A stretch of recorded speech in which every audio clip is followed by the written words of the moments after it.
Something about this NASCAR season just doesn't feel right. You can sense the tension not only on the track, but behind the scenes too.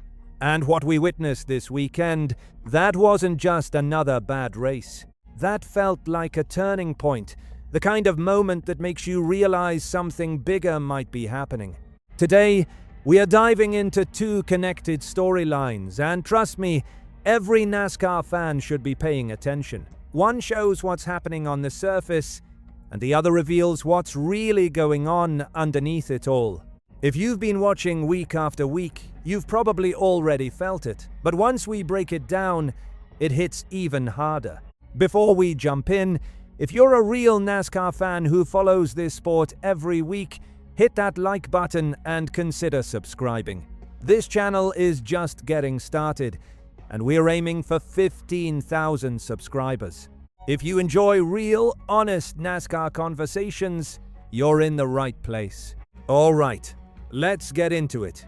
Everything went down at Bristol Motor Speedway, and if you know this track, you already understand Bristol exposes everything. There's nowhere to hide here. And for Kyle Busch, it exposed a season that simply isn't working. Coming into the race, Busch was sitting 24th in points, still without a single top 1-0 finish. His winless streak has now passed 100 races, going all the way back to mid-2023. That alone tells you the pressure inside Richard Childress Racing is very real, especially for that number 8 team. And the race itself?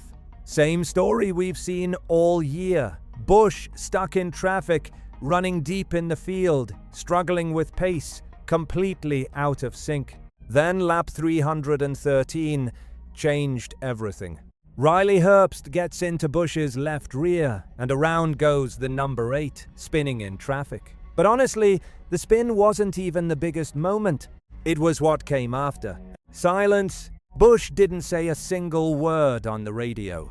Up on the spotter stand, Derek Neely tries to calm things down. You can hear the frustration building as he reminds the team that yes, running near 30th isn't acceptable, but yelling at each other won't fix anything. He's trying to hold the group together.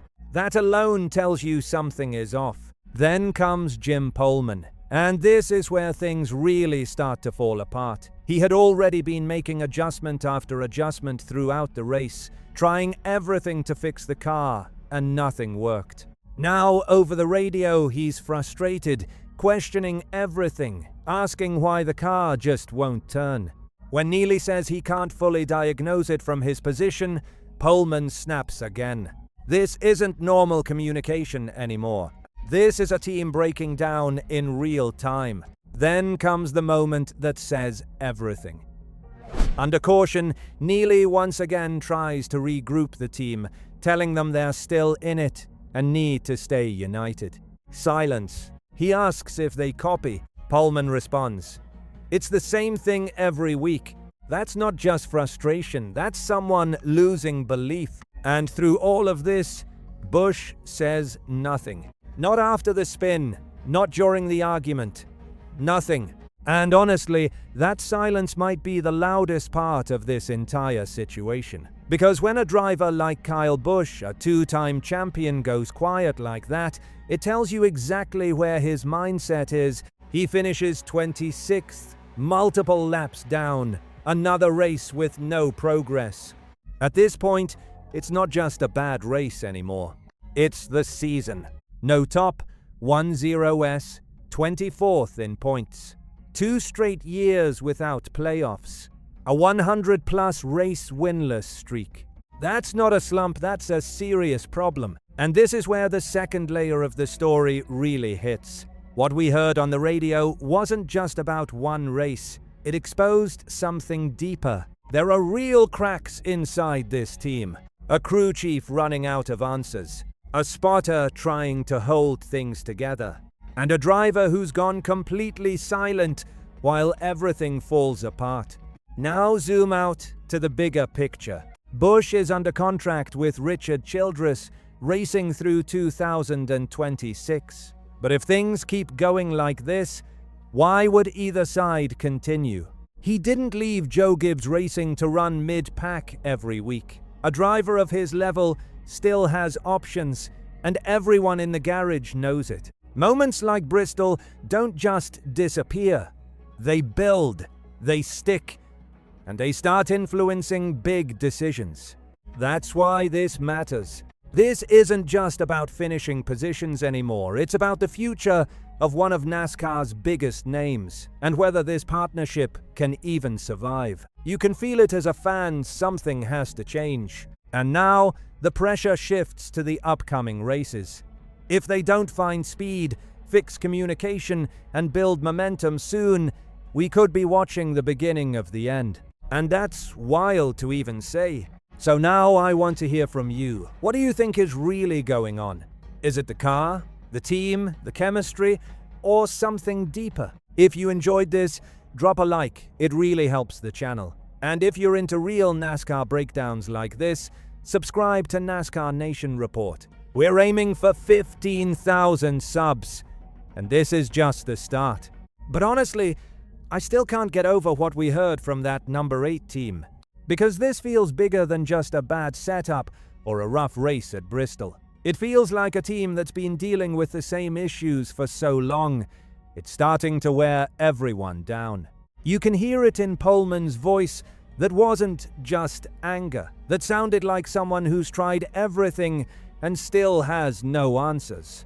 And when a crew chief gets to that point, things get dangerous. Then there's Busch.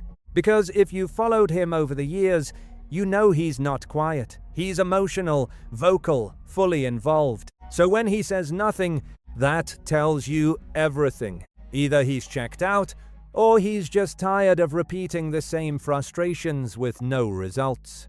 And that's where real concern starts to build. Because if this continues, it's hard to see this relationship lasting beyond 2026. It just doesn't make sense. A driver like Busch won't accept running outside the top 20 every week, and a team won't keep tolerating the same struggles forever. Think about it when he left Joe Gibbs Racing. It was supposed to be a fresh start. Right now, it feels like the opposite. And the craziest part? We're not even halfway through the season. There's still time to fix this. Still time to turn it around. Still time to build momentum and maybe even fight back into playoff contention. But after what we saw at Bristol, it's going to take more than just speed. It's going to take a complete reset in mindset. Because talent isn't the issue here. Something deeper is. And over the next few races, we're going to find out everything. Either they turn this around, or it gets worse. And if it gets worse, this won't just be a bad season anymore. It'll be a breaking point. Because NASCAR moves fast, opportunities don't wait, and drivers like Busch don't stay in struggling situations forever. So yeah, this feels like one of those moments where something big is coming. Whether it's a comeback or a complete split, we're about to find out. What do you think? Can they fix this? Or is this already heading toward the end? I'll see you in the next one.